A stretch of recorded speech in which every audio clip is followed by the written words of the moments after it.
engaged by any means, but there is a tremendous amount of scaling here. Okay. And it is going to be a pretty good matchup, you know, at least in the early levels up into that Fiora. So we'll have to see, you know, how this top lane matchup is going to go. Absolutely. They're going to be able to start stacking up these dragons here. But one concern I do have that we haven't really touched on is, you know, generally when you see Kennen in the game, you're always going to have an in. And it's starting to feel a little bit like bot versus top, right? You're looking at the gold advantage between these two players, then you're looking down towards bottom lane. Even step up, they put the wards down to get rid of the vision. And as Scout heals back up, it's going to be claimed. Without Shockwave, the fight is harder. Zek a bit low on mana. That's a stun, but will it be enough though? 100 HP, Wish comes off in time. But they're still going for a bit more. First blood, the latest the worlds comes through. King gets a single vital. Will it be enough to kill? Yes, Pyoshik takes him down. DRX 2-0. Viper still slowed, fights back on a dash. Wander has ult. Kill him. It's a stun. Refuses to ult though. Does not go for any more. Finally, dives on in. Gets the 3-man stun. The single kill. The stun away onto Pyoshik and nothing more than that. A 1,000 gold lead and 2 dragons. DRX in the lead. Oh, very back and forth there, but at the same time, Kingen goes mid, and he is potentially going to knock down that full tower there. Fiora crushes through that, but now Scout! What a shuffle! Barrel goes for a ward. I don't know if he saw Scout or not, but gets punished.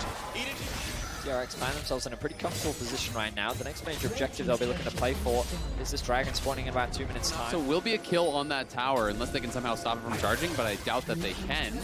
So the turret does go down. Kingen can actually come back. So important when it comes to the big team fight. The arrow comes through. Actually just tags Lee Sin, who's just standing still. Takes the tank, but he's going to be fine at the end of the day. They know where Kingen is. He walked over to the Azir turret. Couldn't find a better flank than that. Just sitting behind, hoping for an angle. 6,000 health left on the Drake. Barrel on the top side. Another mid-wave catches up. That is already 100 gold denied away from EDG, but they stick around for more. Level 13 on the Azir. Gonna look for the play onto Barrel. Finds the shark back, kills him without a single spell cast. In glows Frondre. There's a second. Mako over the wall. The chase down for Kingen. Gets single kill. Kick back, but not taken down. Staying alive. Down to half health. Finds a 3-man slow. But JJ on the chase. Q's gonna be sidestep. Stays alive. Flash in for Viper. Nearly dies, but forces DRX to flash away. Flash back in. The second gets the kill on the Viper. A chase in. JJ missed, but Scout is here to finish the job. It's an absolute bloodbath, back and forth. Skill shot just barely not connecting. Deft on the wrong side of the map, and Scout is here to kill his former teammate. W auto Q comes back up. There is the ramp. We know Pyoshik's around, so a steal's not going to happen, or it is going to be flipped over what I should say. King indeed looking for his flank play, but doesn't have it just yet. Scout, no flash, but has the ulti yet again. And once again, looking for this dragon. Most of them playing inside the brush. A blue trigger required to see where everyone is. Flandre still does behind his own team. Cannot find the actual flank. It's going to be up on the front side instead. Several pop. Nice smite. Pyoshik grabs it. DRX are playing the map so well. 3-1 in turrets. 3-0 in... You can actually see the graphic of that, which means he's not going to be able to smite it. You can, of course, smite while you are stunned, but not if you do not have vision of the dragon. Yeah. Top side. And they're clearing out all the wards in this area, as well as pushing up towards mid. And they should be able to knock down this tier 1 here pretty easily. Fog of War yet to be spotted. The teams have reversed compared to the last time we saw this dragon fight. Flandre hovering around behind. They don't see Kingen on the flank, but here comes the arrow. Arrow hits Scout. Smite fight, not just yet. It's going to be reset on the Drake. Fiora still not in. Shockwave catches one. Mako stays alive. Here comes Fiora. Finds the kill, but Cannon goes back in for 2. And you got a bunch of damage still on Azeka. Stopwatch buys some time. Fiora goes for broke, but his ankles are just that. The kick, and it's Scout securing the kill.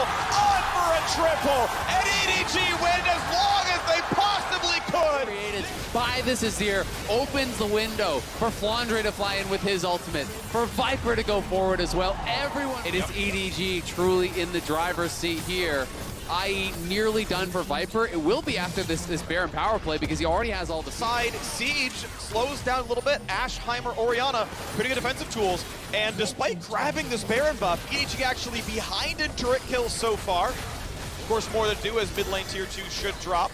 And Kingen will finally get his own recall off.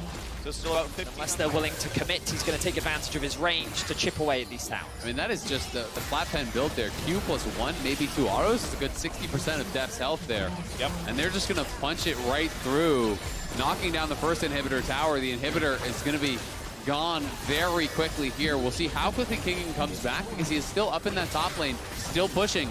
And it looks like they're going to be willing to give up this middle inhibit as well. They don't feel that they can defend it. So they're going to try to potentially trade for a top lane inhib. And you can see Flandre going back now. They're going to try to stop the recall. Okay, yep, they get a couple more seconds off of the Lee Sin, but it's going to be middle inhibitor gone. King doing what he can to get every objective possible. Can he kill his turret in time? With Demolish, it was close. And maybe there's going to be some wave capabilities on. Wants to go. Flandre has several vitals up, but the W's already burned. Q, auto. It's going to be the last shot. He can't! And he can!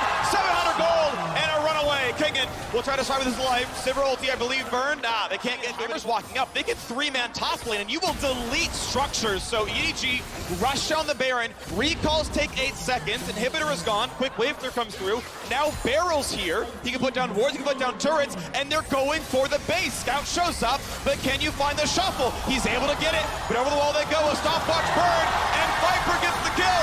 Viper flashes, they get the second, and just like that, Scout is legendary. Yeah, that's huge. They get back. Both the carries of EDG do arrive, and now they're going to try to go for an end of their own. They're TPing back in here. 4 members of EDG are going to be here. There's only 3 from DRX. Is going to be enough there. Def not going to be locked down too much just yet, but they're going to go for the waves best they can. They know bot lane is flooding in. Zeka's wave clear is only so good. A new cannon, a new Superman is on the way. And they've got a 4 versus 3 inside the base. Sivir still walking over. She TP to the base. First turret dropping pretty rapidly. Still trying to clear out the minions. First turret is down. A stopwatch burn, but that should be a kill every time, right? Def going to be locked in place. Here goes cannon. The kick back. 2 kills. And EDG going to take the very first game. The attempt at the Nexus does not succeed from DRX. The early game was not enough, but Scout drops. 3 alive. Can they kill it in time? JJ gets low. Viper's still hitting. He's got the Guardian